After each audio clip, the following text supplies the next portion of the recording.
Hello there. I had a viewer comment on one of my sharpening videos. He asked me a question, and I haven't answered that question yet. There might be a couple of different reasons why I don't answer a question that you pose to me. One is that life is just life, and I might see your comment or your question and fully intend to answer that question, but life can get in the way sometimes. And contrary to popular belief, YouTube is not my life. Okay, so sometimes I don't answer questions because I don't have the time.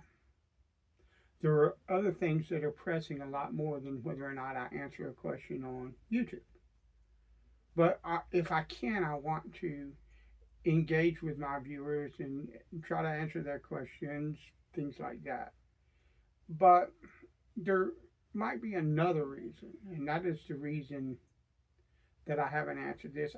It might be a question that I think deserves to be answered on video, or it might be a question that there are so many variables to that question or to the logistics of what that question will demand as regards the answer to it, that it's a big huge rabbit hole that I just don't want to open. Could be something like that. In the case of this question, it's more that I think it deserves a video. And so this person, his name is Matthew. So if you're watching, Matthew, I'm going to try to address what you asked me. But he said that he had a friend who had a knife that had a lot of damage to the edge. I think the statement was there were pieces missing from the edge. So either it was chipped really bad, or maybe it was banged on something and there were gouges and rolls to the edge, but there was significant damage to the edge of that knife. And he said, how do you fix that? So I want to talk about that.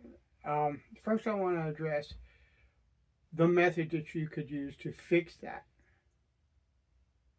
And then I want to kind of go a little bit deeper, and you'll maybe understand why it's better to talk about it here on a video than it is to answer the question, on a YouTube comment. But in order to fix that, there's a couple of ways you could go about it.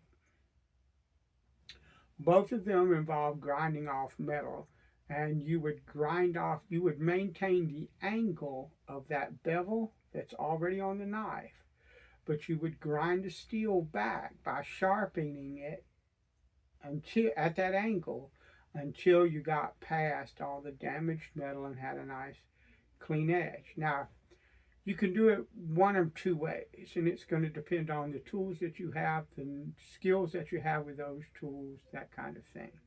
But the fastest way to do it is on a belt sander.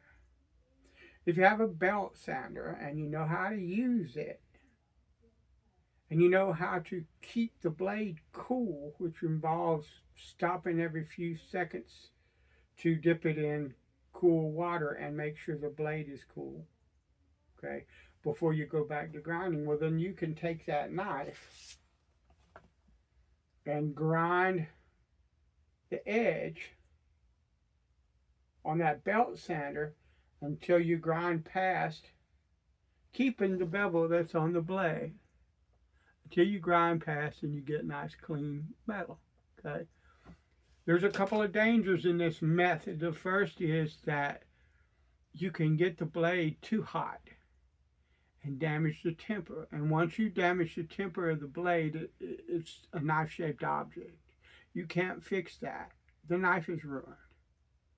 So if you don't have the skill to keep the blade cool when you do something like that, it's best not to even try it. Secondly, with that, but probably more important, is that if you don't have the skill to properly use that belt sander with a sharp blade up against it, that belt sander can grab the blade of the knife and sling it into your body or into the body of someone else nearby. Or if you've got thin walls, it could throw it with enough force that it went through a wall and got somebody on the other side of it. You might think that's not possible, but there's been many. You just look up here on YouTube, do a search, and you'll see instances where people show machinery tossing stuff through walls. Okay, the knife's got a point on it. Drywall ain't that strong. Okay, I'm just saying. The other way is to get the coarsest stone that you have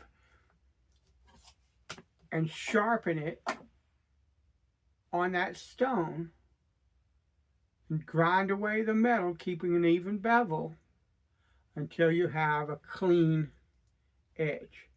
Okay. That's the method I would use, number one, because I don't have a belt sander, but number two, because I can control all of the variables. I don't have to worry about it getting out of the control of my hand, and I don't have to worry about the steel heating up and moving the temper off the blade. But that kind of work is what you call WORK. Okay, it's manual labor, right? That's the deal with that. There's no two ways around it. That's what you have to do. But that's how you fix it. But now I want to kind of discuss why you might not want to. This is a Wusthof Classic 10-inch chef knife. I have had this knife probably close to 40 years, okay?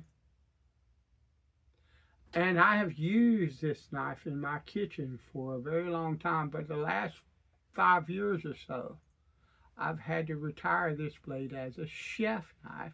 This blade is now a slicer that slices, like if I'm going to carve the turkey or cut a ham, slice a ham, this is the knife that I'll reach for. Now, what changed this knife from a chef knife to a carver? Well, over the years, I sharpened this blade in use, okay? And after 35 years or so, what happened is this blade lost probably that much steel off the edge. The height of the blade was shortening. So now, if I go to cut with it, see the blade is laying on the table here, but what else is laying on the table? My knuckles, so. Right? So over the years of sharpening this blade, the blade got shorter, and now it does not function as a chef knife. Oh, I could play games and do this number here, and not, please. I found a Sabatier French-made 8-inch chef at Goodwill, and that's what I use because it's a chef knife still.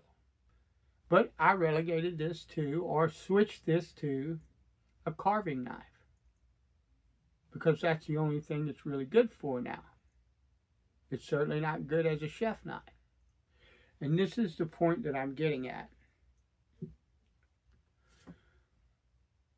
It takes kind of a bit of experience to be able to look at a knife and look at the damage on the edge and kind of visualize that knife with that damage removed.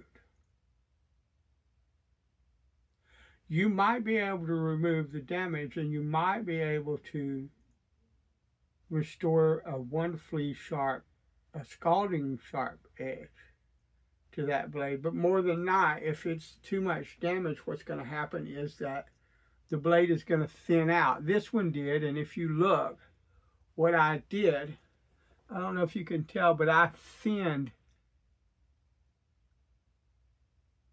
this portion of the blade so that I had an edge that was thin enough to actually work, because in removing the steel, the bevel got fatter, and it was necessary to do that, right? What you could end up with is a knife that won't do what it used to do. You could end up with a knife that won't perform the function that the person that's been using it has been using it for.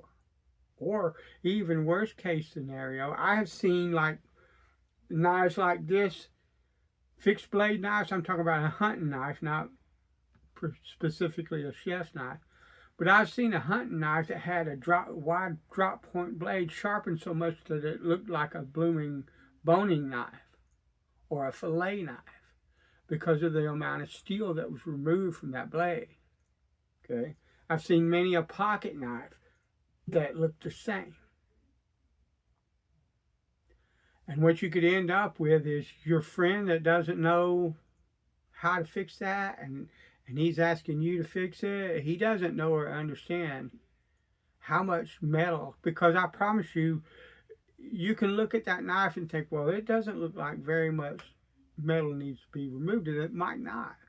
But I can promise you that you're going to remove more metal than you think you are to get to a clean edge. And there's a point at which you have to say, well, that knife is pretty much done. And that's a case-by-case basis, and it's something that you would have to determine. I can't determine that for you. But you need to understand that the guy that you might be fixing that knife for, he don't understand that at all, probably. And so you could end up doing a massive amount of work to the man's blade and remove so much steel that when he looks at that knife, it doesn't look like the knife that he gave you. It looks but ugly, and he doesn't want it, and all of a sudden you've ruined his knife, when he's the one that ruined it, or whoever it was that put all that damage on the edge. But that ain't the way it's going to go down. Okay? So that's the best advice I can give you is, if you think that you can fix it, you talk to the guy and say, look, maybe show him this video, help him to understand that, the knife could look a lot different when you get done with it than you or he would think. And there may come a point where he looks at it and just doesn't like what he sees. Okay, so my best advice is talk to him, explain to him all the different possibilities, the bad ones, okay? And ask him if he's okay with that. And then if you want to tackle the job, go ahead. But the problem with it is like I said, that's manual labor. It ain't going to go in 20 minutes. It ain't going to go in half an hour, probably.